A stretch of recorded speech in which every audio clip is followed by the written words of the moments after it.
You see it kind of restored. Now Bo Nix appears to be the starting quarterback there in good standing. I don't know that I'm seeing a lot of overpraise for Nix. I mean, yeah, Kirby Smart complimented his athleticism, and I guess maybe if what Smart said is true, then it is true that he's more athletic than I realized he was, because I didn't realize he was quite as good an athlete as what Smart has described him as being this week. But I don't know that I see a lot of overpraise for Bo Nix. I think that a lot of the reason why Georgia fans feel pretty good about the game is because, I've seen some people online calling him, Bo Picks or something like that. I think that one of the things that makes Georgia fans feel confident about the game are the vulnerabilities that Nix kind of brings to the table there. Let's see what else. Grateful Dog says, say what you will, but I think he averaged close. Oh, no, when I'm talking about play callers, I'm talking about in the Smart era. I wasn't really making the comparison. A moment ago I said that I think that Monken's the best play caller that Georgia's had. I meant during the Smart era. I agree with you. I think that Mike Bobo's time as a play caller, once again, better sometimes than he was given credit for, but overall, I thought that Mike Bobo was a really fantastic offensive coordinator during his era for UGA, but the Monken comparison for me was only meant to be for that Smart era. Adam C. checks in to say, I'd like to see a more complete game from the Dogs this week on offense, be more balanced. One game we passed the ball with ease, and this past week against Arkansas, we were able to run it down their throat. Against Auburn, I'd like to see us do both and pass and run at will. I do think the nature of Auburn, some of the individual talent it brings to the table, especially if a guy like Popo is fully healthy, but some of the individual talent Auburn brings to the table, I think, is a different kind of challenge than what Arkansas was last week. Overall, I believe that Arkansas is a better team than Auburn, but specifically, I do believe that Auburn has better defensive personnel than what Arkansas brings to the table, which my guess is, in other words, Georgia went in last week with a very effective game plan, and it worked to the tune of a shutout victory against a top 10 team. But if I had to make an assumption, my assumption is it is a slightly different game plan that's going to be necessary against Auburn. You're going to have to probably put Stetson Bennett into a more challenging situation, assuming it's Bennett that starts, and that's my assumption here, at least for the moment. But in that spot, you're going to ask Bennett, I believe, on the road at Auburn to do some things that he hasn't had to do yet. Remember, when Bennett was succeeding and winning games last year, a very different environment. I think coming back at Arkansas a year ago, spurring that the way that Bennett did, would have clearly been much more difficult had Reynolds Razorback Stadium been full. So Bennett benefited last year from the pandemic environment, the empty stadiums. Not to say that was the only reason why he played well when he did, but it was obviously easier to do that in that situation a year ago. This is going to be a little bit different environment for him on Saturday. He is going to be in a tough stadium with what can be a very loud crowd.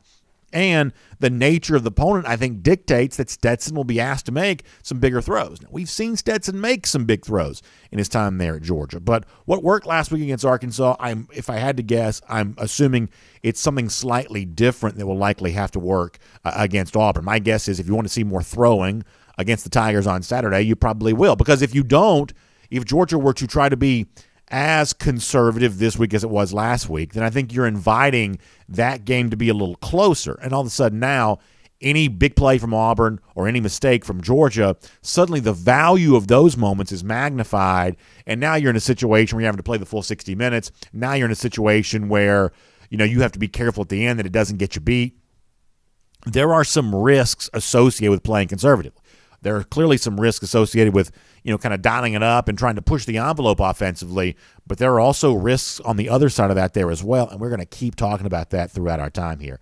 Really good comments as part of our First and 15. Are we on the other platforms now? So we're on Facebook, YouTube, Twitter, Twitch. We're glad to have all of you. Mike Griffith coming up here in a little bit. We'll talk more to Mike about what's been said at Georgia press conferences this week. Mike had a chance to see some Georgia practice a little earlier this week, too. We'll talk about all of that. I will spend a little bit of time off the top of the program on Georgia being a magnet for trolls right now when you're playing high-profile brand of football, when you are a big college football brand. It is only natural. You're going to get some attention from people who themselves seek attention. So we'll do that off the top, and I'll try to talk about what that means for Georgia fans over the course of the next few weeks. A lot on the injuries, a lot on the quarterback spot, kind of what's next for UGA, getting ready for the Deep South's oldest rivalry on Saturday, and a chance to celebrate in style, hopefully after the game there on the Plains on Saturday. Let's get it going. DawgNation Daily, the daily podcast for Georgia Bulldogs fans. begins right now. Presented by DawgNation.com. This is DawgNation Daily, the daily podcast for Georgia Bulldogs fans. Here's your host, Brandon Adams. When you are as big a college football brand as Georgia is, you're going to get a lot of attention. And some of the attention you're going to get is from people who themselves seek attention. I mean, the media landscape around UGA, just from the local standpoint, is gigantic. And obviously, when it comes to the way in which media interacts with Georgia on the national level, that's pretty prolific there as well. It's just good business to be talking Georgia football, talking good about Georgia football, talking bad about Georgia football. This is a fan base that's at least 1 million strong. And so, therefore, when you're conjuring up chatter about UGA, you're going to get eyeballs for yourself. So it is no surprise after a 5-0 start, where Georgia's currently ranked number 2, but has an arguable case to be made to be number 1. It is no surprise that kind of professional troll-like folks are going to be kind of out there in the woodworks trying to get attention for themselves for the way they talk about UGA. An example of that is Danny Cannell. Now, listen, you got to understand this. I'm a big pro wrestling fan. And one of the things that you understand in pro wrestling is that if you don't have a gimmick, you don't have a job. Like, you got to have a shtick. You got to have a thing that you do. Otherwise, you're just another, face yapping on the internet, and you just kind of get lost in the shuffle. So if you're trying to make a name for yourself in this world, whether it be in college football or whatever else, you better have some sort of gimmick. You better have some sort of shtick, some sort of thing that people can know about you. And to Cannell's credit, really the only thing I know about him at all, and I think a lot of people kind of know this well, is, that's the SEC hater. That's the now what's funny is, do you ever listen to like the CBS podcast? He's on there sometimes. Like, he kind of breaks kayfabe on that show, and it's just like more of a dude talking college football. But the social media, persona, all that kind of stuff, he's clearly the SEC hater. That's kind of the thing that he's done. And so there has been this chatter about how Alabama and Georgia have separated themselves from the rest of college football. And I guess Danny, going back to the beginning of the weekend, was like, I'm not really quite so sure that's true, and kind of citing all the whatever, he wanted to cite for that. But then came back later on this week to say, well, no, the actual separation is not so much between Alabama and Georgia, the rest of the sport. It may be with Alabama and Georgia itself. Let me show you this on the screen. This is Danny Cannell here. So this is in response to those who had criticized him on Twitter because he had said that the gap between Alabama and Georgia, the rest of the sport, wasn't as great as some people think. And so when he comes back and says, if anything, based on resume, Alabama's number 1, and it's not even close. He says the Georgia defense has faced the following: the 117th pass offense, the 84th pass offense, the 88th pass offense, the 95th pass offense, and the 98th pass offense. He says there are also some real tests coming for the Dogs, though, with Auburn ranked 57th, Kentucky ranked 86th, and Florida ranked 80th. So here's the thing I'd say about the teams that Georgia has played. I mean, and this is why, there's always context required for any kind of statistical analysis that goes on, this included.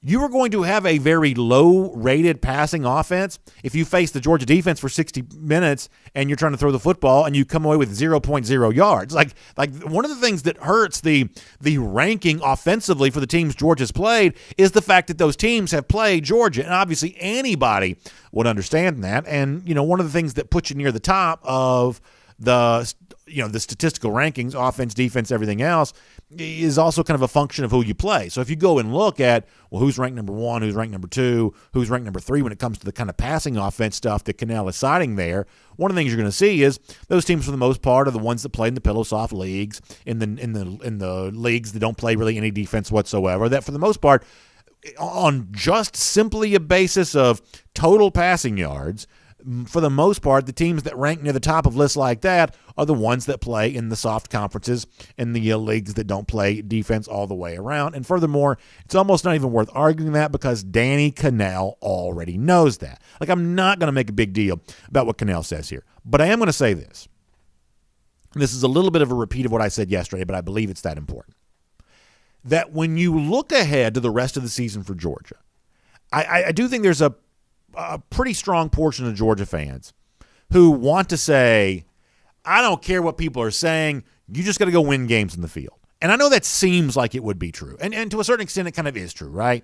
But what's not fully true is, as long as Georgia wins its games, everything's going to take care of, everything's going to take care of itself, and Georgia will be exactly where it needs to be. That's the way that most sports work.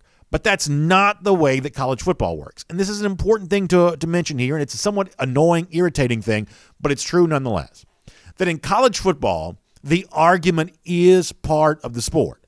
If you go back and look at the college football playoff, we've had this thing since 2014. What is that, 6 total years of college football playoffs?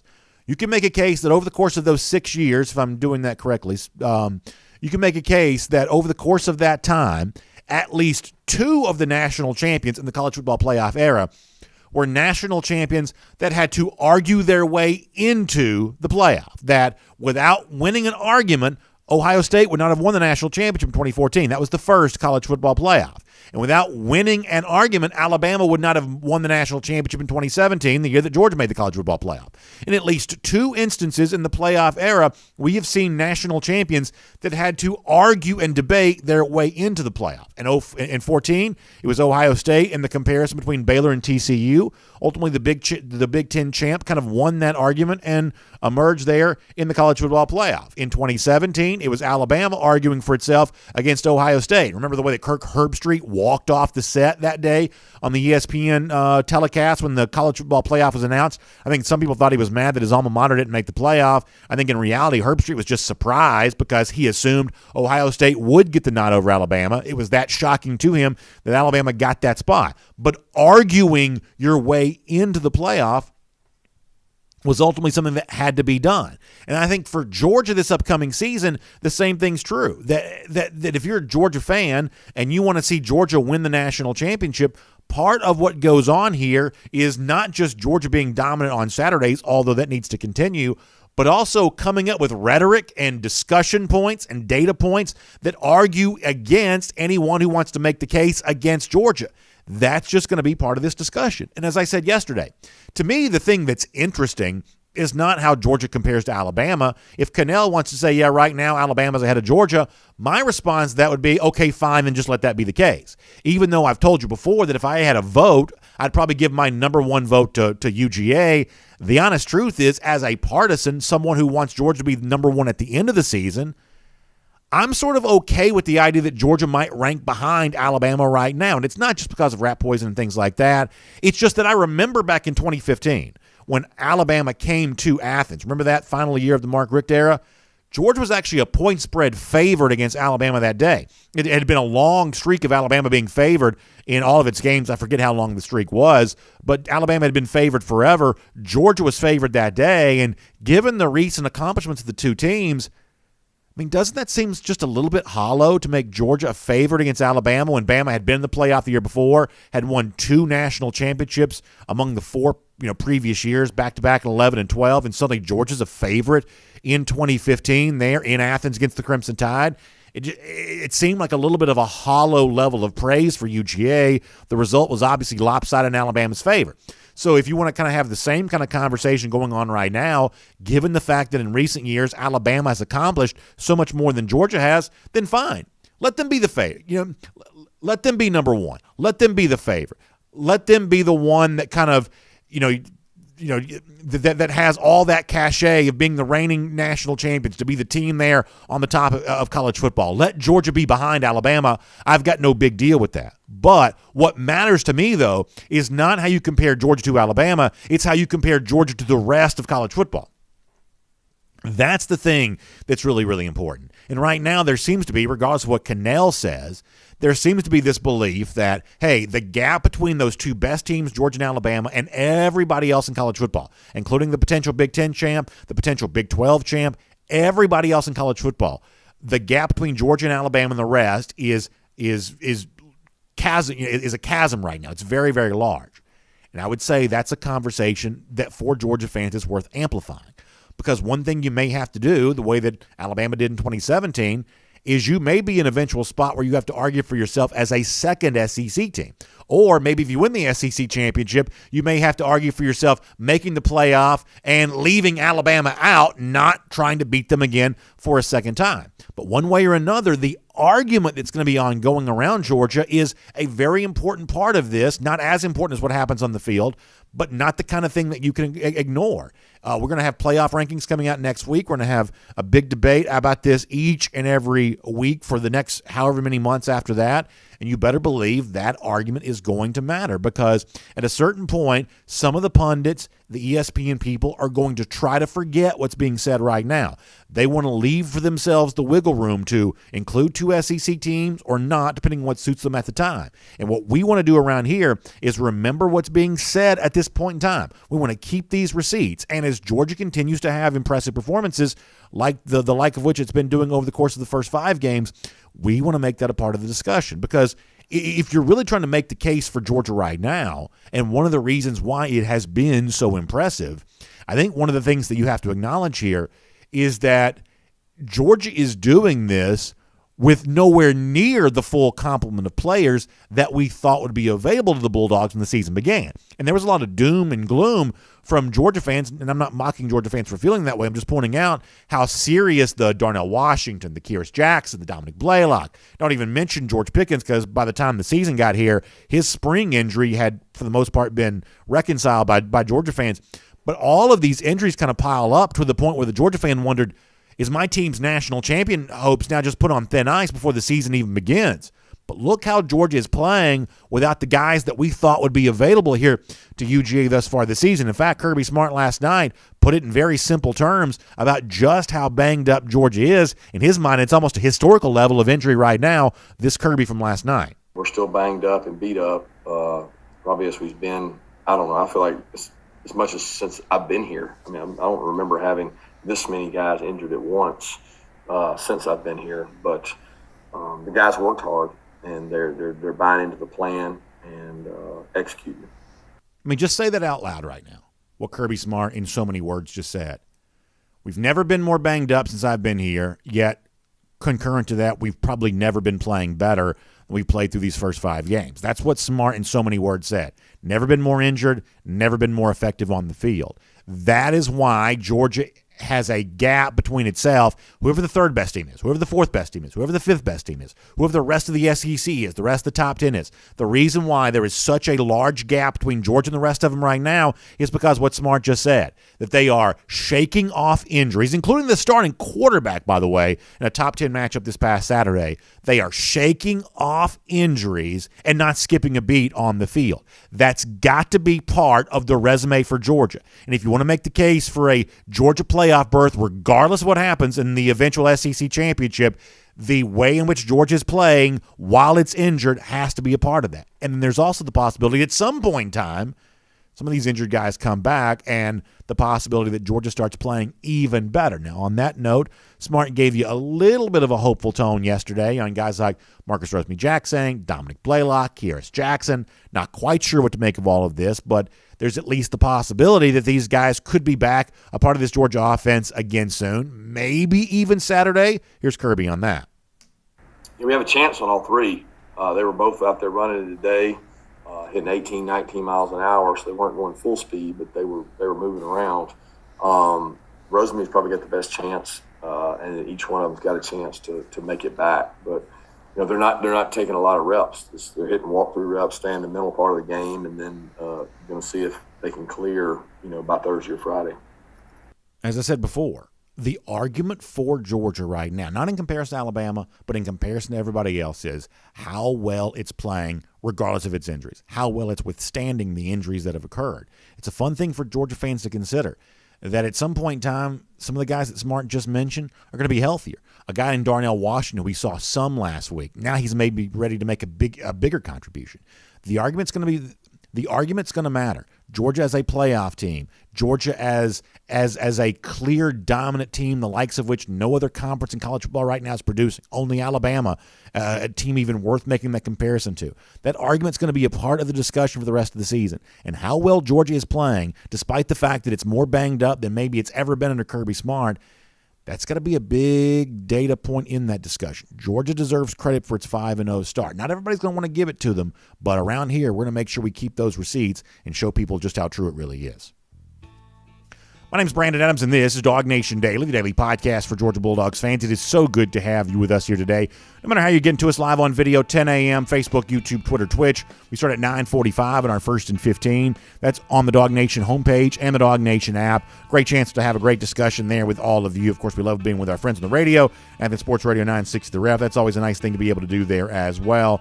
Just really, really good to have all of you with us for everything that's going on here today. And just a really a fun show. Podcast platform, all those podcast platforms, everything else there as well. Just a great conversation all the way around. The conversation is going to continue here coming up in just a few minutes. We're going to bring on Mike Griffith. We'll do a practice report with him, brought to you by the Georgia Farm Bureau. And with Mike, we'll get heavily into everything that's going on with those injuries, who's coming back, when they're going to be back, and kind of what you can expect from Georgia-Auburn on Saturday. I also kind of want to, when we have Mike on the show here in a little bit, I also kind of want to try to talk about this game on Saturday beyond just the who's healthy and who's not, what's Georgia doing at quarterback, because, I mean, I think there's a lot that's going to happen from an interesting standpoint between Georgia and Auburn beyond just all of that. And, you know, different people are going to have different opinions about what happened for Auburn last Saturday against LSU. The fact of the matter is they went into a tough road environment. They won the game. Auburn hadn't done that since 1999. And so now you say, well, maybe the near miss against Georgia State wasn't quite so important there. You know, maybe the real story of who this Auburn team is, a team capable of winning at LSU, even in an imperfect version of the Baton Rouge version of the Tigers, and a team that at least, you know, gave it a game effort at Penn State, and if not for some questionable coaching decisions, may have had a chance to keep the Penn State game even closer than it otherwise was. So I think we're in the portion of the week looking ahead to this week's opponent, Auburn, where we're still trying to figure out exactly how good Auburn is. So we'll let Mike Griffith help us do that here coming up in just a moment. Before that, though, let's talk more quarterback here right now, and let's go around the doghouse, furnished today by our friends at Rooms to Go. And I think that you look back over the course of the last few weeks, there is this kind of frustration that sometimes mounts of, Kirby Smart's always playing games with his quarterbacks. Kirby Smart's always playing semantic games when it comes to describing his injuries. You know, Kirby Smart works too hard to conceal certain things, and it leaves, you know, certain fans feeling frustrated. We hear that from time to time. Well, if that's ever been true before, I think you can say now, with the way that JT Daniels is currently being handled, I don't quite think that's quite so true anymore. That Daniels, with the audio we played you yesterday, going back to Monday's press conference, pretty forthright in what Daniels was going to do during practice and kind of how healthy he is, what's going on here. And then once again yesterday, I asked a direct question about, you know, how does Daniels compare to what maybe Dak Prescott's been through, or maybe what other guys from other sports, such as like baseball pitchers, where these kind of muscle injuries can impact your ability to deliver a baseball. Smart, being asked some direct questions about this yesterday, once again gave you a pretty direct answer that we may have been clouded in mystery about Daniels last week, but that's not the case anymore. So Smart, to his credit, bringing us all kind of on the inside, at least the best that I can tell, for what's going on with JT Daniels right now. So let's make that a part of Around the Doghouse here, furnished by Rooms to Go. Kirby talking Daniels and his health, kind of where that is here at the moment. My first question was, Ron, is he going to aggravate it and hurt it worse by doing anything? And he said basically it's a muscle injury, so anything that bothers it you don't want to do, but anything that doesn't bother it you want to continue to do. So he's able today to go out and do some soft toss. It didn't bother it. And that's the same protocol they did with Dak. You know, it was not a complete shutdown. There's exercises he can do in our training room that are bands and throwing motions and things that are not, they don't hurt him. They don't bother him. And as long as it doesn't bother him, then we feel like we're getting improvement, gradual improvement. And that's the key, because the last thing I want to do is push the envelope, re-injure, go back. Then a constant cycle of that. So we're not trying to finesse it in the point that, hey, we throw him out there. We're trying to get him to do what he can without getting injured. And I'm not the expert at that, I can assure you. I do listen to what Ron says, and we also consult with other people. So I think that's pretty interesting from Smart, and it seems to be an echo of something we've kind of said on this show for the last couple of days, which is, hey, if the only thing that's going to help with this is rest, then just give him the rest. Like, don't go through the paces of even pretending like he's going to be the starting quarterback on Saturday against Auburn. You know, get him the rest that he can get right now in the hopes that at some point in time he is healthier later on this season than he is right now, that anything you can do to reduce the volume of this conversation as the season goes along is probably worth doing. And so from that standpoint, it almost sounds like that's what Kirby Smart's doing. I'm going to be careful not trying to read too much into it, but it certainly sounds like they are being very careful right now, which to me just kind of seems like the right thing to be doing here. The other thing is, when you think about Stetson Bennett on Saturday, presuming he is the starting quarterback, and just for the sake of conversation, we're going to presume that here for the moment, just given the Auburn personnel that exists, my guess is it's probably a little bit different kind of offensive game plan for Georgia on the road at Auburn than it was this past Saturday against Arkansas. That I think that Georgia had reason to feel good enough against Arkansas, even though I believe that Arkansas is probably a better team than Auburn. I think Auburn's defensive personnel may be better than what Arkansas brings to the table. So suddenly being as careful offensively as you were last week, maybe that doesn't work against Auburn on Saturday. Maybe you are asking Stetson Bennett to make some bigger throws. And so as the week goes on here, that's one of the things we'll talk more about is what happens when the ball is in Bennett's hand and the requirement is made for Bennett to make the kind of pressure throw that SEC quarterbacks are asked to make. He made some of those for you back in 2020. You probably don't win the Arkansas game without him. His numbers against Auburn at home last year were stellar. I thought his performance against Tennessee was really strong there as well.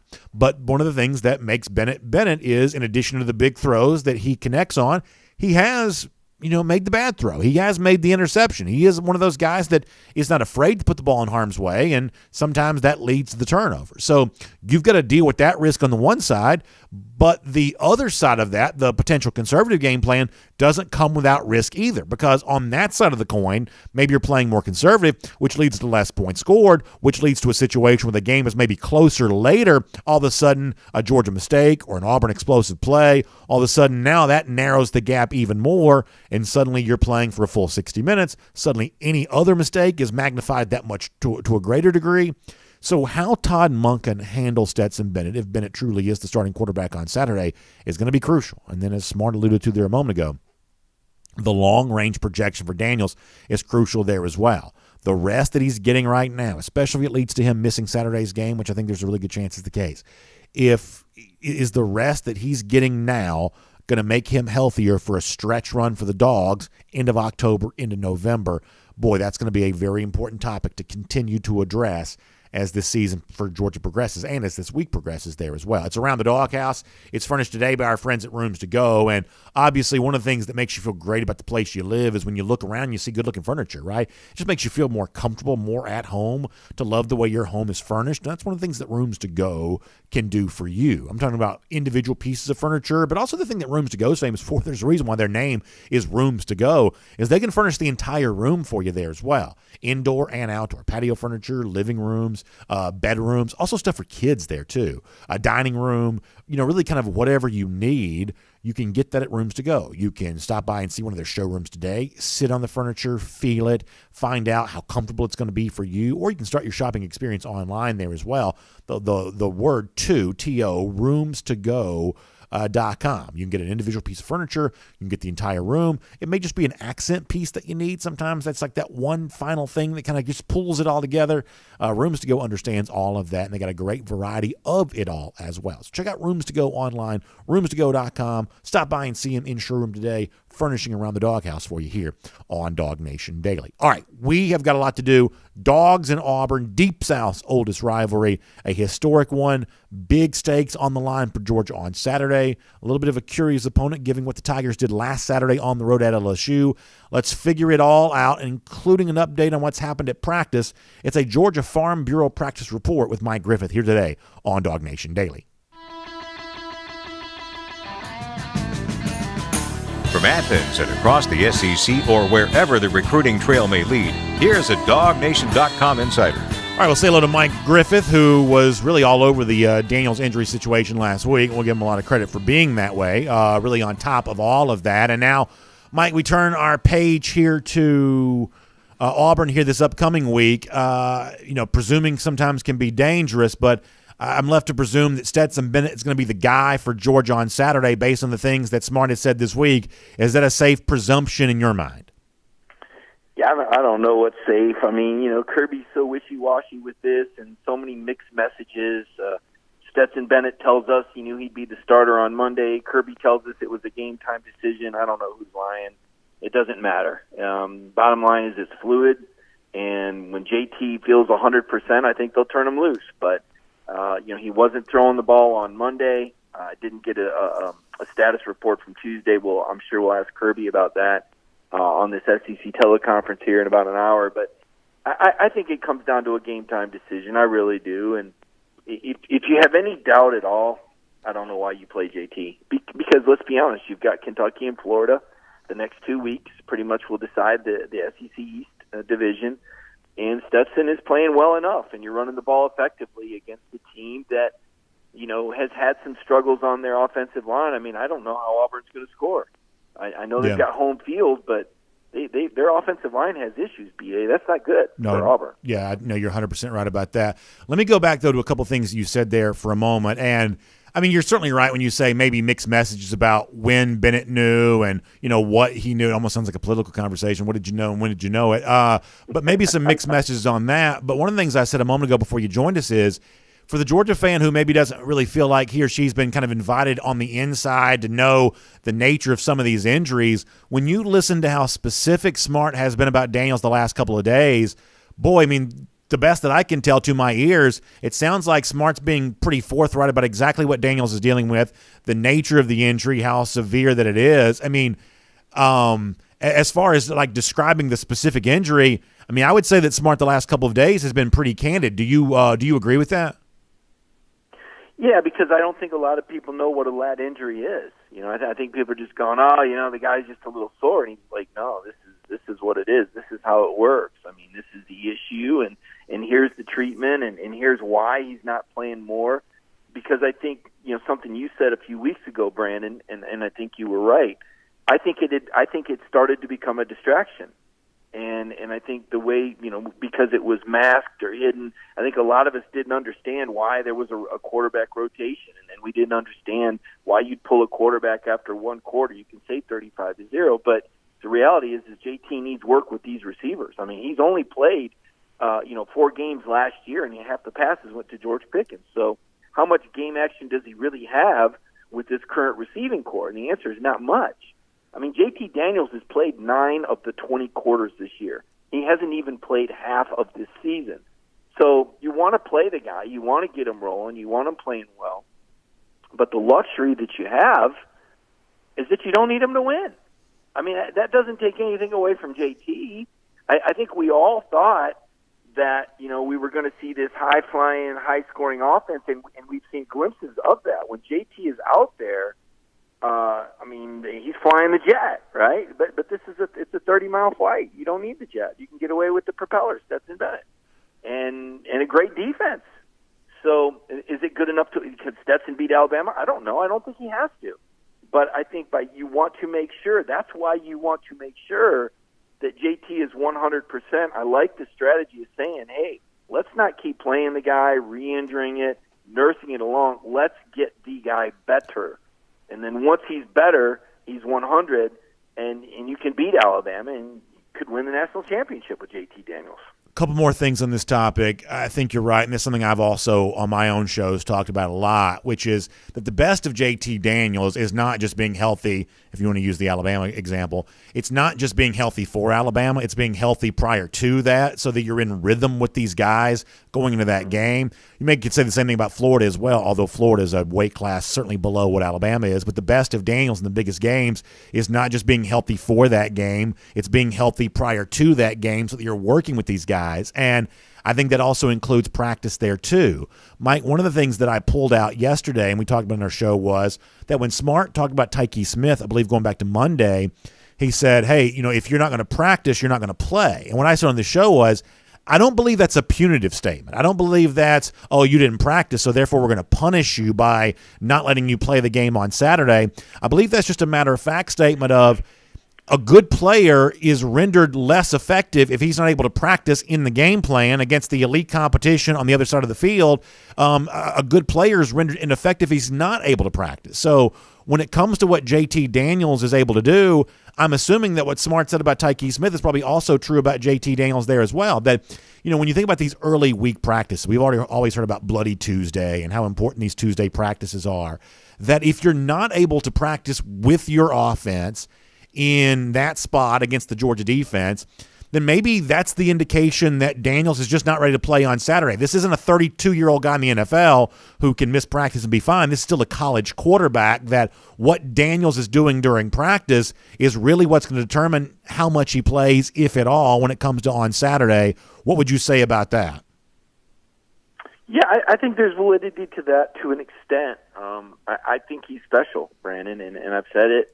You know, I think that from a cerebral standpoint, I think we're talking about a 1% of the 1% here when it comes to collegiate quarterbacks and the cerebral nature of JT Daniels. I mean, he's on a level with Peyton Manning when it comes to his understanding of the game. Now, he's not, I'm not saying he's going to be a 5-time NFL MVP. I don't even know if he's going to be starting quarterback in the NFL. I have questions about his size a little bit, but his arm is fantastic. He's got great arm talent. He makes all the throws. But where I agree with you is from the timing perspective of working with the different receivers. I mean, muscle memory is what it is. And although JT worked a ton with these receivers in the summer, there is something to be said for being out there, making those throws. I mean, anybody that's played basketball knows that, right? I mean, yeah. You play pickup basketball, you kind of get your shot down. Yep. You take a little bit of time off from the Y. You go back and your three-pointers hit in the front of the rim all of a sudden, right? You got to make those adjustments. But because of who and what JT is mentally, I think that, he's got such an understanding of the game that I don't think it's as important for him as probably 99.9% of the other quarterbacks. But to be at his peak efficiency, there's no doubt he needs those reps, and he wants to play. There's this part of him that wants to play. Oh, sure. We look at it like, oh, yeah, put him in bubble wrap, pull him out when it's time to win. Look, the reason the guy plays the game is because he loves the game. Yeah. It's like you, Brandon. We could try to give you a week off. That's right. And you're going to find a microphone somewhere to talk to. No, that's right. Because you do what you love. It's a passion. And so it hurts JT not to be able to throw those passes and be in the moment. I mean, how many of these players in the NFL we see they retire, they don't know what to do with themselves. Why does Nick Saban not retire? Because he doesn't know what to do. So the point is JT wants to be on the field. He does. He wants to be quarterback in this team. He wants to be leading. He wants to be carving a legacy. I mean, right now, like I said, he hasn't even played half the games. That's right. He's got the number 4 QB rating in the country, but you don't know it because he doesn't qualify. He's not going to get any award. Not that that's why he plays the game, but let's face it, competitors like to compete. So the hard part of this for JT is not being able to be out there, but he has to do what's best for the team. And if the team says, look, you may be 95%, but we really need you to be 100 because we can't afford for you to re-injure this. This is the year. Yeah. It's happening. Make your reservations in Indianapolis. Well, Georgia's playing in the national title game. Sorry for cutting you off, but along those lines, so that this season has the potential of being 10 more games for Georgia. You're not a medical professional. I'm not either. But I'm going to ask the question anyway. Do you think there's a chance that we're no longer talking about this if Georgia plays 10 more games, that whether it's late November or in December, is there a chance this can be overcome? Or do you get the sense that muscular stuff for Daniels, whether it be lat, whether it be oblique, whether it be whatever, that a muscular type injury is the kind of thing that's just going to linger for him for the rest of the season? I think he'll be over it. I really do. I think once it's behind him, it's behind him, and I think that's why they're treating it this way. So you think a couple of weeks here can make – and once again, I'm just not smart enough to know. You think a couple of weeks here then could make the difference, and lo and behold, it's just not a storyline by whatever date you want to look to on the calendar. As I said before, Georgia could play 10 more games this year. You think by the time you get late in the season, maybe no one's given reason to talk about this anymore then? Yeah, I absolutely think that. I mean, I don't hear anybody talking about Dak Prescott anymore. Okay, yeah, that's good to know. One more thing on quarterback. Look, I thought Stetson Bennett last year did some nice things for Georgia. In fact, I defended Bennett a lot against a lot of criticism. And I think that when you think about what he can do on Saturday, some of the things he did a year ago kind of come to mind here. But here's also the thing, Mike, and I know you know this. Like Bennett, his personality on the field is just different than what I think a lot of people assume that it probably would be. When they hear the story of a guy who's overcome the odds to even be in this spot, I think they assume that must mean he's game manager. That must mean he's careful with the football, coach on the field. That must be why Kirby Smart likes him, because he knows he's not going to make mistakes. But the truth is, Bennett sees himself as Baker Mayfield. He sees himself as, Kyler Murray. He sees himself as like swashbuckling quarterback who's going to go out there and, put the team on his back. And by the way, you get the good from that when he does make a big throw, and he's made some, but you also get the other part of that. The thing that makes Bennett, which is a backup and not the true starter that JT Daniels is Stetson's not super careful with the football sometimes. And so how Todd Monken handles Bennett on Saturday, because I don't think you can be as conservative against Auburn and win comfortably as you were able to be against Arkansas this past week for a multitude of reasons.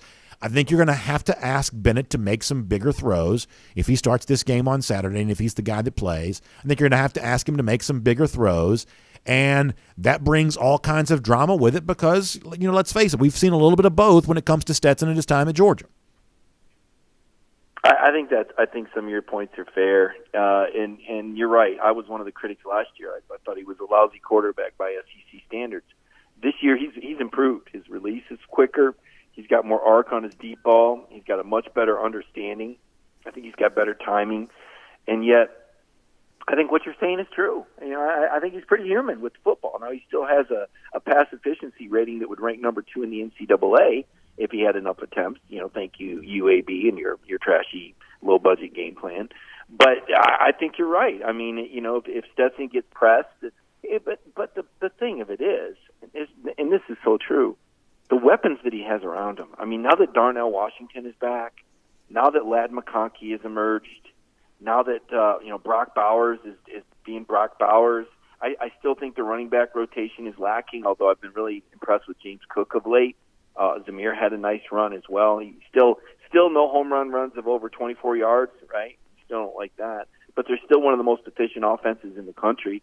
The offensive line, I guess what I'm saying, Brandon, is I think he can get away with being a game manager. And to your point, I do think he has made some throws downfield. I think Kirk Herbstreit referenced that sometimes Stetson can force some things. He certainly, not many do have the field vision that JT has, but I know where you're going with this.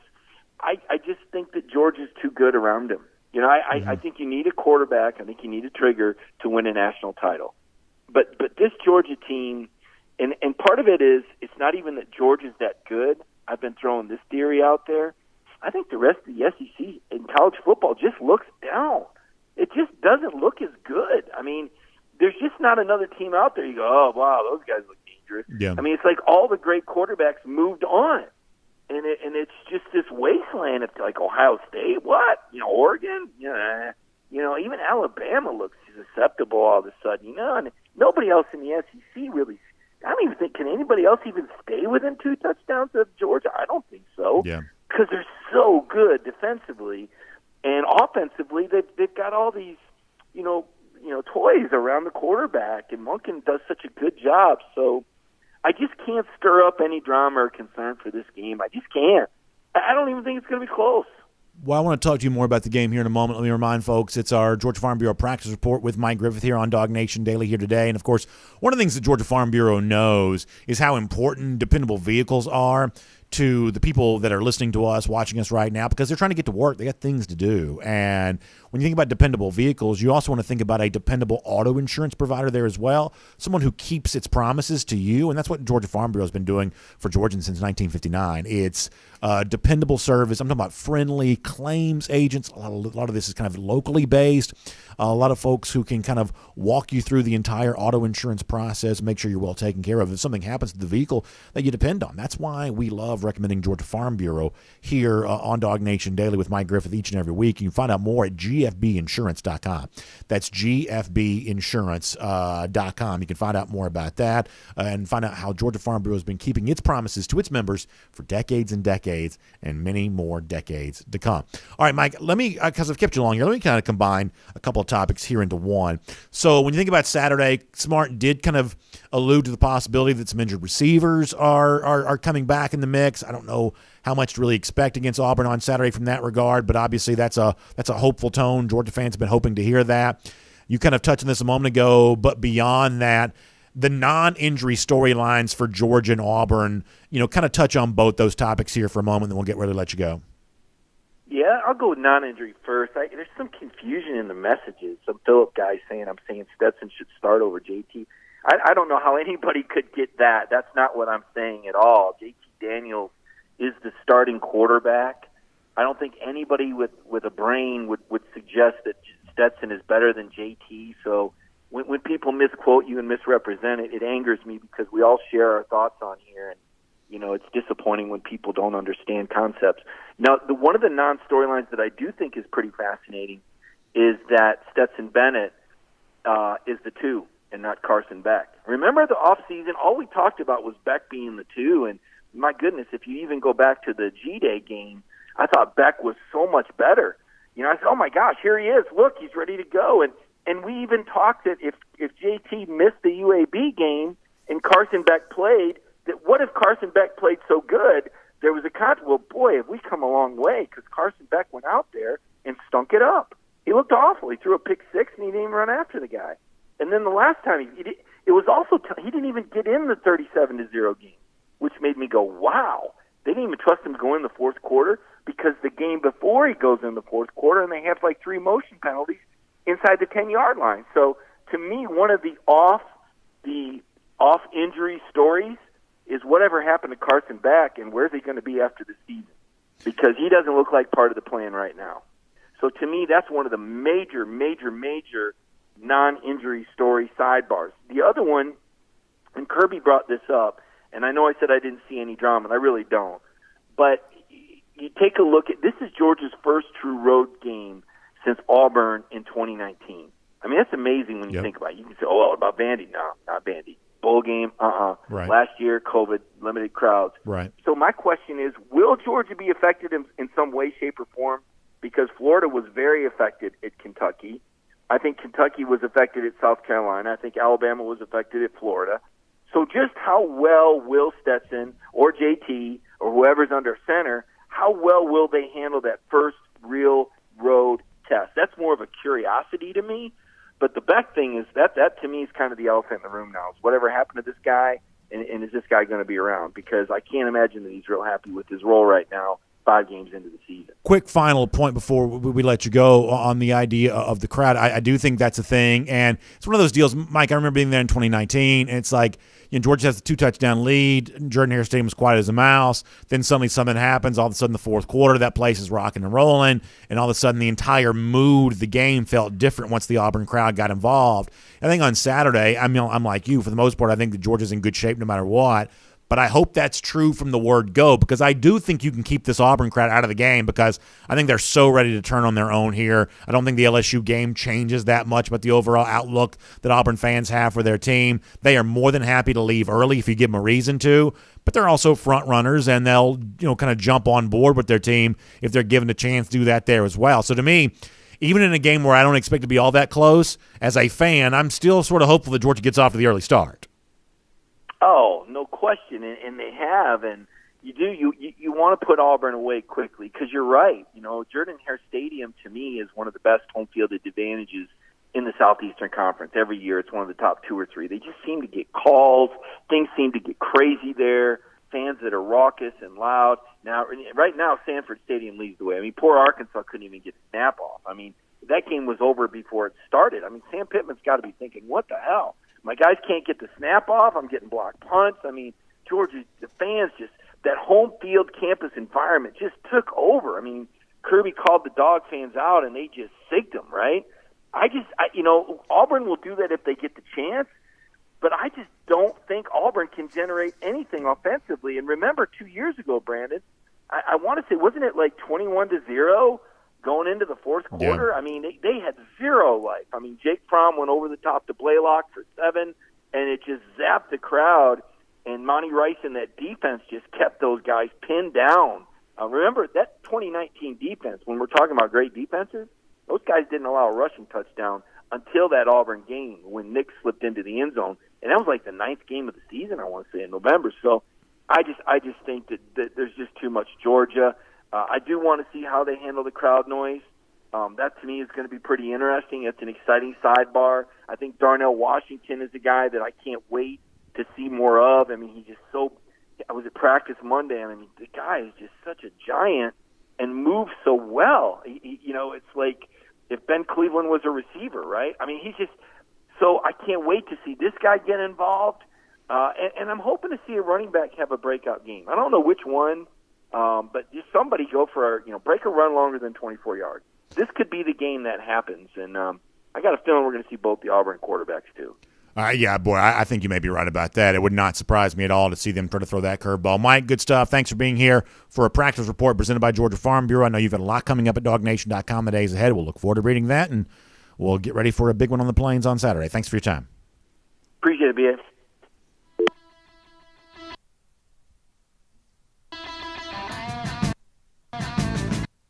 SEC through.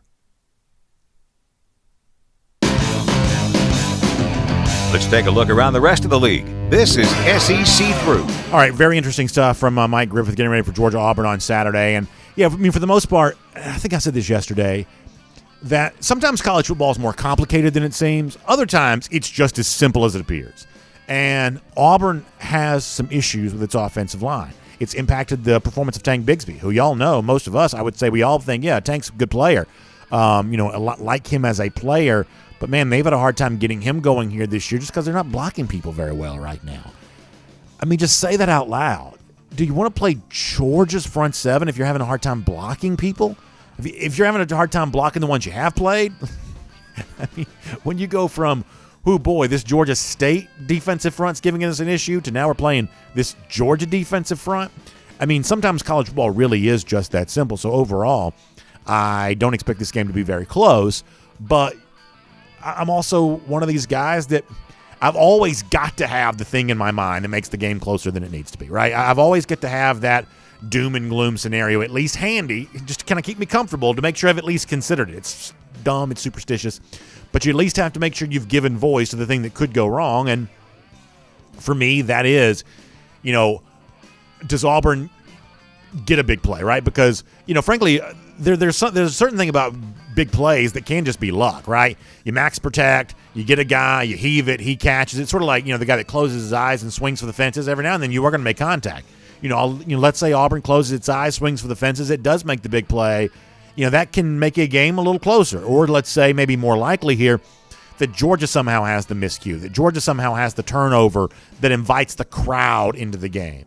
Even though I would say my confidence level as a Georgia fan about Georgia's pretty high, I still have to at least at arm's length have the, here's what could go wrong, and that's it for me. It's the idea that a Georgia mistake or the idea that an Auburn kind of flukish big play, kind of brings this game a little closer, so suddenly the fans get involved. All of a sudden now you're asking a Georgia team that's been kind of coasting on easy street for a month, all of a sudden now you're asking them to make big plays in a pressure situation, which in a roundabout way might not be the worst thing to do for your scar tissue for later on in the year, but you're asking them to kind of do that there in that spot. I'm at least considering all of that. By the way, speaking of Georgia-Auburn, it's fun to get ready to watch these two teams compete on the field. It's also been very fun over the course of the last few days to watch the competition between the two alumni associations when it comes to raising money to support their institutions. Obviously, Georgia fans love the idea of supporting the University of Georgia, the UGA Alumni Association, and we tell you about them on our show all the time about the great ways in which they're getting folks involved with that, including Beat Week right now. Now, if you go to the top of the page of DawgNation, how about this? Talk about the route being on. This is the score from the website. So it's a really cool thing.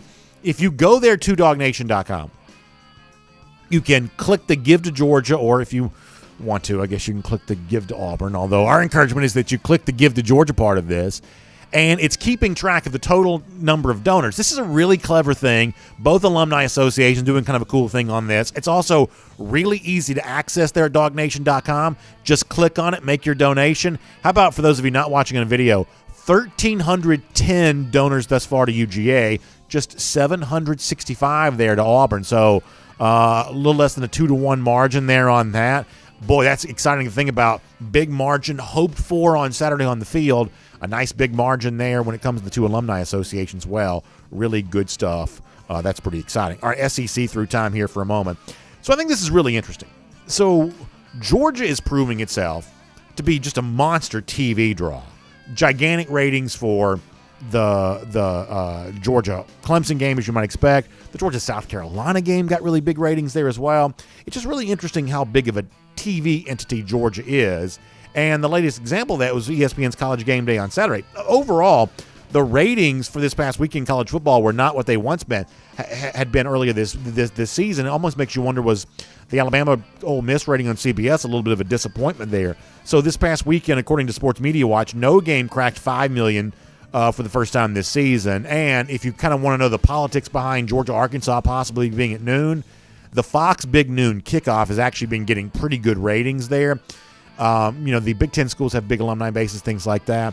So they've had a little bit of a winning streak. The Fox number actually beat the Georgia-Arkansas number last week, but the noon game for Georgia on ESPN last week was the highest rated noon game on ESPN in the last 5 years. So Fox has built something kind of big when it comes to the noon market overall. Georgia-Arkansas got the highest rated noon audience in 5 years. And get this, according to ESPN's PR folks, there were 2,155,000 folks that tuned into Saturday's game of ESPN's College Game Day, making it the most viewed show for game day in the month of October since the show expanded back to a 3-hour format in 2010. So Georgia got a historically high College Game Day number last week when it was really only playing, I don't mean to disparage, but only playing Arkansas, an opponent, though highly ranked last week, not necessarily a big national brand the way that an Alabama or maybe a Florida would have been there in that spot, that a lot of this was generated by Georgia itself. I'm not really sure what that means necessarily, but if you're looking for, reasons to kind of tout Georgia as one of the biggest brands in the sport, I mean, this obviously is evidence of that. And think about like a Notre Dame or somebody like that in the past, that its main recruiting pitch was, hey, come here, we'll put you on national TV. We're on NBC. You can come here and be on national television. We have our own network. Well, listen, Georgia's going to be on CBS this week, CBS the following week, CBS the week after that. When it comes to big TV windows, Georgia's not taking a backseat to anybody. A lot of folks complained about the noon start last week, but it was actually at noon because of the ability to showcase Georgia in a highly ranked game on the big network. People don't care about cable clearance, but ESPN just got way more clearance nationally than the SEC network does. Boy, I think when you start thinking about where Georgia ranks in all of this, those numbers suggest that the brand health for Georgia is really pretty strong right now all the way around. So Florida quarterback Emory Jones, on the heels of losing Kentucky this past Saturday, said something effective, it's not the end of the world, essentially trying to insinuate that there were goals still intact. On the one hand, this is a tough spot to be in, right? Because what do you really say once you've lost twice and your chances of winning the SEC East are all but done? So there's no easy way to answer this question. But, man, when you read the text of the quote, and admittedly I didn't watch the video on this, I just saw the text of the quote, but when you look at the text of the quote, it kind of comes across as a little bit more of that kind of nonchalance sometimes we get from the Florida side that, boy, I don't know, man. That's just a different kind of program. It is just a different kind of program all the way around. So a little bit of a shrug from Jones after the loss to Kentucky. At least it seemed to be that way. But then on the other side, you got Mark Stoops, the Kentucky coach, who's now saying, hey, why not Kentucky? I mean, keep this in mind here. Kentucky's now 5-0. And I'd say their 4-0 was a little bit questionable. I thought they were a little bit suspect in the way they earned those first 4 wins. But they weren't suspect by beating Florida last week. That's a real legitimate performance there by the Kentucky Wildcats. They are now 5-0. They've got Georgia looming 2 weeks from now in what is going to be CBS, 3:30. Kentucky solidly in the top 20. And you've got Mark Stoops saying, hey, why couldn't it be us? Why couldn't we be the one that wins the SEC East? I sort of get the impression that Kentucky game in a couple weeks is going to be a pretty big one there for Georgia. And who knows what Georgia's health status looks like then, JT Daniels included. But all of a sudden, Kentucky, who I realize that most Georgia fans don't take all that seriously, and I don't want to oversell the nature of the Wildcats either. Their first 4 games this season were kind of meh, including the Chattanooga game and, what they did against, Missouri and some of that kind of stuff. You're kind of left to wonder, how much they really proved there in that spot. But as of now, they would say, given the fact they've been winning these SEC games, that they are in the driver's seat for the SEC East, and they would say the road to the SEC East goes through them. So in a couple of weeks, that will be what Georgia is tasked with doing, going through the Kentucky Wildcats. We will see that then at that point in time. And then finally this. So if you want to know how things are going for Ed Orgeron at LSU, You've got national writers like Pete Thamel from Yahoo Sports already making their list of the names that Scott Woodward, the A&M athletic director, will target in the event that Orgeron, when he gets fired, if he gets fired, however you want to kind of describe all of that. And obviously, as we've said before, Jimbo Fisher be a name on that list. That's been a guy that LSU and Fisher, they've kind of flirted with each other before. He makes a lot of money. He's not the easiest sell right now because the fact of the matter is A&M's not really winning games here at this point in time. But he is on a list like this. You also see a guy like Lane Kiffin apparently show up on a list like this, at least according to Pete Thamel there as well. Big names being considered there for that job. I said, I think you got to think about Joe Brady, the current Panthers offensive coordinator, if you get to that point in time. But you're already starting to see a list form of who could be a replacement for Ed Orgeron at LSU. That's how far down the road we've kind of gotten on all of that. And for now, we'll make that your SEC through. And here on DawgNation Daily, I also want to give a shout out to my friends at the Finnish Long Drink. It looks like a beer because it comes in a can, but it's not a beer. It's a ready-to-drink cocktail. What that means is, for those of you that enjoy the great flavor that a mixed drink provides, maybe kind of a citrus flavor with kind of a hard liquor kick, a gin kick, that's what the Finnish Long Drink can be. But you don't have to spend all much time mixing and stirring, and you don't have to be a professional mixologist to create this. You can just simply pop the top. You can drink it out of the can. You can pour it into a glass and drink it over ice like a cocktail. You can really do with it whatever you want. There are 4 different varieties. My wife loves the cranberry. A lot of you do there as well. Some of you, I also hear about the Long Drink Strong, which is 8.5% alcohol by volume, comes in the black can. I kind of like the Long Drink Traditional. Just kind of a nice grapefruit flavor. That kind of goes well for me, especially when you're outside this time of year. Beautiful weather, although it's pouring down rain the last couple of days. But generally speaking, nice weather this time of year. Fun to be outside enjoying yourself some Finnish Long Drink. Somebody told me on Twitter the other day they thought I had been saying the Finnish Lawn Drink, ALWN. I told him, well, it does taste good when I'm out in my yard, but it's not the lawn drink. It's the long drink, LONG. I guess that's a sign that I need to enunciate a little bit more. The Finnish Long Drink is really, really good stuff. Coming from Finland from the 1950s, originated right there in Helsinki, been in America now for a little while, also now in Georgia or wherever you are. TheLongDrink.com to find out more about that. TheLongDrink.com, and you can get yourself some Finnish Long Drink today. All right, I thought this was funny. So we'll turn our attention now to the Deep South's oldest rivalry for our Golden Shoe today. And obviously Bo Nix has reemerged as the Auburn starting quarterback after the kind of magic show act he put on at LSU last week. Well, somebody sent me a video of a very simple way of kind of describing what may happen to Bo Nix on Saturday. Can we show the video here? I think it's pretty funny. This is kind of like one of those kung fu deals where the guy's just like kicking the one guy between the legs over and over again. And what Brad says is, this is Turtle0414 on Twitter, this is how Bo Nix going to feel after Saturday, just getting kicked over and over again. That's a very strange video. I don't quite understand that video. But it is pretty funny to think that could be what it's going to feel like to be Bo Nix on Saturday. Pretty good stuff. All right. Gator Hater Countdown. That game looms here in a couple weeks there as well. Another big rivalry game for the Dogs. That is, what is it, 20, how many days? 24 days from now. Dogs get some revenge against Florida. You better believe we take that seriously. We'll see you tomorrow on DawgNation Daily. And on video, time now for our R.S. Andrews cool down. R.S. Andrews, the one you turn to for your air conditioning, heating, plumbing, and electric needs. I don't quite understand anything about this video at all, but pretty interesting stuff. That may be all we need to see of that. That's a kind of a bizarre showing all the way around. I will say this, that the last couple of days we've gone very long with comments, which hopefully buys me some goodwill with all of you because I need to get off the air pretty quick here today. We have a lot going on, and preemptive strike to let you know that tomorrow we'll also have to get off the air pretty quick there too. So that is that on that. But while I have you, I'll try to make good use of your time and have some nice comments. We'll go YouTube, we'll go DawgNation.com, we'll go Facebook, and we'll have a good time all the way around. A nice, let's say, 5-6 minutes worth of comments and get ready to bounce off the air right after that. So hope all of you are doing well. David Jackson, I know what you mean. A Green Soldier says that's what Florida fans are like after that Kentucky. They're trying to distract themselves from the pain of Mullen's post-game comments. Green Soldier, I believe you may be right about that. Tino Calvino says, I was 4 or 5. LSU messed up her perfect card on Saturday. Good job there. Foster Moss says, do I think that the Dog fans will take over Jordan Hare? I just think that's a hard game to take over. The most Georgia fans I've ever seen in a real SEC stadium, not not Vanderbilt. There are probably about 20,000 Georgia fans at LSU back in 2018. Did y'all notice this on Saturday? This is kind of an aside. When you watch the Auburn-LSU game, there were a ton of empty seats.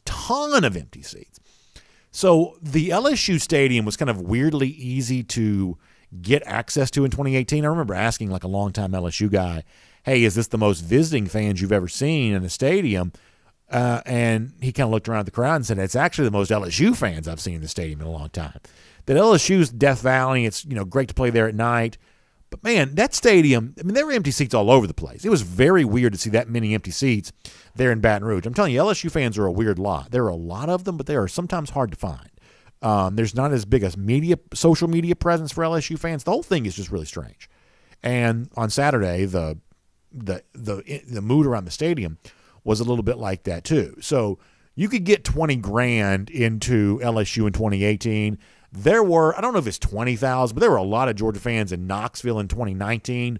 Once again, you could kind of do that a little bit because Tennessee was just so bad. It's going to be hard to get much more than 10 or so thousand in Jordan-Hare Stadium on Saturday. Now, there's always going to be a lot of Georgia fans at the Auburn game because it's close.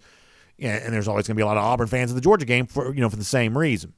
But, Auburn fans haven't quite given up on their team yet. Most of those Auburn fans are going to be there. It's a pretty tough ticket, I understand. I know that my own family was kind of looking at the secondary market to see what those tickets were going for.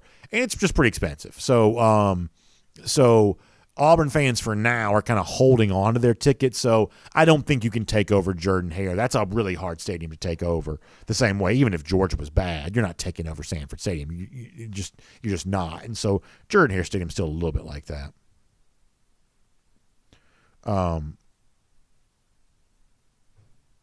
Let's see. Tino Calvino says empty seats are a crying shame. Yeah, it's kind of weird. Memphis Dog getting excited about the game. You'd love to see that. Fishing with Tiny Basson says, I want to see Jordan Davis run the ball. Who's going to tackle him? I was actually talking about this with Connor Riley during the game on Saturday. I don't think Jordan Davis will win or even could win the Heisman. They're just not giving it to a defensive player. But I think that Georgia should treat Davis like a Heisman candidate in that they should give him the Heisman moment of getting him a touchdown. Now, he may score one defensively. The ball may bounce up and, land in his, breadbasket or something like that. But I would love to see, he's played on offense a couple times this year. And I think they got, Jalen Carter a touchdown last year. Did Carter score a touchdown? I'm pretty sure Carter scored a touchdown last year. I think they should try to get Carter. I think they should try to get Jordan Davis a touchdown before the season's done. Give him kind of his, hey, he came back for senior year, could have gone to the NFL, sort of a thank you to him for coming back, kind of the Heisman type play where you give him the big highlight that gets the attention there. I think that they should try to do that for Jordan here this year. Thomas Van Santa says Jordan Davis is the refrigerator. Yeah, I remember William the Refrigerator Perry, who did get a touchdown in the Super Bowl 20. Now, that became really controversial because Perry got the one that Walter Payton didn't get. I think for years, Mike Ditka's talked about his regrets about not getting that touchdown to Walter Payton, the great running back, and getting Perry instead. It was just an oversight at the time and kind of an egregious one when you think about the historic nature of Payton's career, not scoring a touchdown in the Bears' only Super Bowl. It was a blowout win, so you could have given touchdowns to anybody you wanted to. They gave one to Perry, not Payton. I was a child. I remember that being a big deal at the time, and I always say I'm not really quite sure where it was a big deal because there was no social media. There wasn't even really much sports radio back in the 80s. So I'm not really quite sure where the debate was going. There was no Skip Bayless back then, but I remember being very much aware of the fact that it was Perry, not Payton, that scored the Super Bowl touchdown, and some people didn't like that. But William Perry did get his moment there as a fullback, getting the fullback dive for a touchdown. That was kind of a big deal. That's the first Super Bowl I can remember. I don't have any memory of any Super Bowl prior to that, but I remember watching the 85 season. The 85 Bears were such a cultural touchstone. Adam Brooks says a lot of Notre Dame fans bought their tickets in 2017 by selling the UGA tickets alone. Yeah, that's become a little bit of a thing for Notre Dame is their fans will sell those tickets. It's just a little bit different kind of fan base all the way around. My understanding was there were actually a lot of Cincinnati fans at the Notre Dame game last week. And what makes that somewhat interesting is there actually aren't that many Cincinnati fans, period, but there were a lot of them at Notre Dame last week. So credit to Notre Dame. People want to travel to South Bend. And also a little suspicious of Notre Dame that their fans are so willing to cough up those tickets, even for big bucks. You just couldn't get, SEC fans in mass to really do that. James Leonard Brown says, can we go to tomorrow without talking about the quarterback? Probably not. Raymond Fossway says, maybe we need to put together an investigative team. Who could we put in charge of who knows about fake accounts? So somebody's got a fake account. What's going on with that? Is there a fake account, really? Adam Brooks says those were Ohio State fans posing as Cincinnati fans last week. Maybe it was. Paul Lee says, I got drunk during the Super Bowl in 1985. The only thing I was drinking back in 1985 was Hawaiian Punch. Matt Rugavina says, by the fourth quarter, it'll be mostly UGA fans. Now, you can do that. Matt's right about this. You can take over a stadium. But you got to run in one of these big SEC stadiums with one of these hostile crowds. You got to run them out of the stadium, right? And I mean, a lot of the Georgia fans who were in Knoxville in 2017, they remember that. By the end of the game, it was nothing but Georgia fans there. Like, you can run the other fans out of the stadium, but going into the game, it's hard to get them not to show up. That's a really good point. Ryan Walker says, just say we're the bad boys of football like the old Detroit Pistons, Isaiah Thomas. Oh, I know the bad boys. Ryan, you better believe I know who they are. And we're hated by the media, but they won't be able to do anything if the Dogs win the national championship. Yeah, listen, I don't mind Georgia being a little bit of a black hat. I don't mind that at all. If that was the case, I wouldn't mind that whatsoever. Miriam Martin Corbett on the subject of the top fan badges, I guess that's been kind of a thing. So when Facebook went down the other day, I wondered if all that was just going to be deleted, right? I did kind of wonder about some of that kind of stuff. Caleb Squire says, I keep waiting for Georgia to pull a Georgia and lose a game they're not supposed to, but this year just kind of feels different. Yeah, I mean, for me, it feels very much the same way, that if you've been concerned about that kind of stuff before, this team this year, to me, does feel very different there in that regard. It does. It just kind of feels like the kind of thing that this team just seems less susceptible to some of that kind of stuff.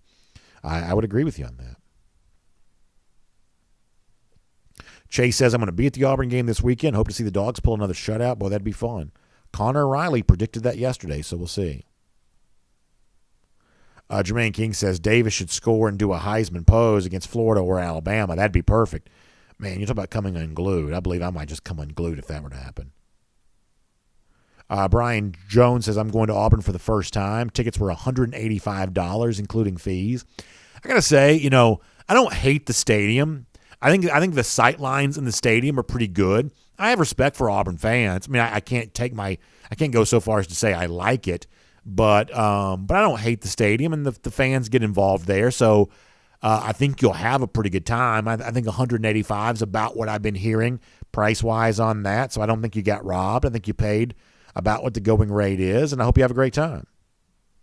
Score Check says, who's going to be the go-to receiver on Saturday? This is one of those things where I think we're going to have to talk more about this as the week goes on. How do you get Brock Bowers more involved again? He was taken away last week, and part of that may have been schematically by Arkansas, and part of that was that Georgia didn't need to throw the ball very much. Okay, so how do you go back and reset all of that and now make Bowers a part of the offense against Auburn the way that he had been against the opponents prior to that? I think that's pretty important. Brian Whitehead concerned about the running back situation a little bit. I mean, honestly, I know this comes up a lot. I was asked about this on the radio yesterday. I think for the most part, the committee of running backs is kind of getting it done. I mean, they are not right now. There's nobody in this group that's a DeAndre Swift or a Nick Chubb, Sony Michel. I would say there's not even an Elijah Holyfield in this group right now. What Holyfield was in 2018 is pretty good. But, I mean, I sort of think they're on the verge of being good enough, especially by what you saw last Saturday. I mean, right now Alabama doesn't have a great running back either. So, if you've got to have a DeAndre Swift to win the national championship, then Alabama's in trouble because they don't really have that guy either. They gave nearly 40 carries to Brian Robinson the other day. I'm not, even sure how many, carries Robinson would be getting at Georgia right now. Randy Hall, I do like this. Randy's an idea man. He says, how about the Magnificent Seven for the front seven? Dog Nation should be playing that up. I like that. Plus, any kind of old school Western reference is good with me there too. So, Randy, I'm all on board with that. Also, as far as Randy asked about the high school football this weekend, we've got one of our really better games, especially from the standpoint of a Georgia fan. We've got Calhoun, which is obviously Georgia wide receiver commit Cole Spear. You want to see him. He's doing some big things for the Yellow Jackets here this year. So that's really fun. And on the other side, we've got Blessed Trinity, which is obviously 2023 running back Justice Haynes and the son of the great Veron Haynes, the former Georgia running back. It's also the 20th anniversary, I'm told, of the Hobnail Boot game today. So kind of appropriate. We're talking about Justice Haynes. And so we'll see Justice on the one side, Cole Spear on the other. So good game Friday night, Peachtree TV and CBS46.com. Score Check is not playing around over here in the Dog Nation comment section. Not playing around at all. G. Grace Bama Boy says D-Rob is ready. Frank Patterson asking about the Oscar Delp commit. No, that's next week, I think. I think it's the 13th. I think it's a week from today. I think it's next week. Skylar Thomas says that Crisp County and Peach County, that's a big game. Oh, boy, that's fun times. That's fun times. All right, y'all, I hate to. We got to get ready to go. Stephen Venanzi, I look forward to see you there as well. Stephen, glad to know you're going to be there on Saturday. That's fun times. Willie D on YouTube says, I want more of Jalen Carter and Jordan Davis at the goal line. Yeah, I like those big jumbo sets. I do. And I do think you can throw out of that too. I mean, I remember the old Tampa Bay Bucks used to do this. They'd get like Warren Sapp, and I forget who the other defensive lineman was, but they'd get them both in the game. And I remember they threw a touchdown to Warren Sapp against the Falcons back during that era.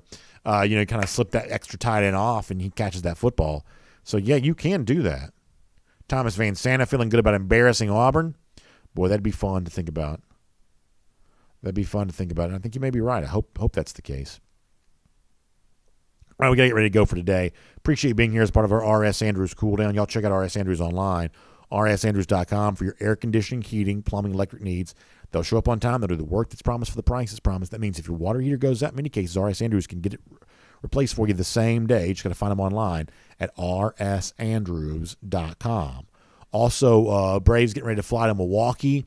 AJ seeks good coverage there at Truist Park for a workout before they head that way to start the playoff series. That's going to be a lot of fun. Also, everything you need to know about how the games are going to unfold there at Truist Park from the fan experience. Good look at all of that. Also, Falcons coverage there too. Hawks in the preseason. Community conversation this week. You can go back and check that out, looking at some of the Atlanta mayoral candidates. And, of course, our state's continued battle with the coronavirus like everybody else is doing. You can read all about that online, ajc.com. Atlanta Journal-Constitution. Make sure you check that out. We appreciate all of you being here for our R.S. Andrews Cool Down and Dog Nation Daily. We'll see you back tomorrow morning at 10 a.m.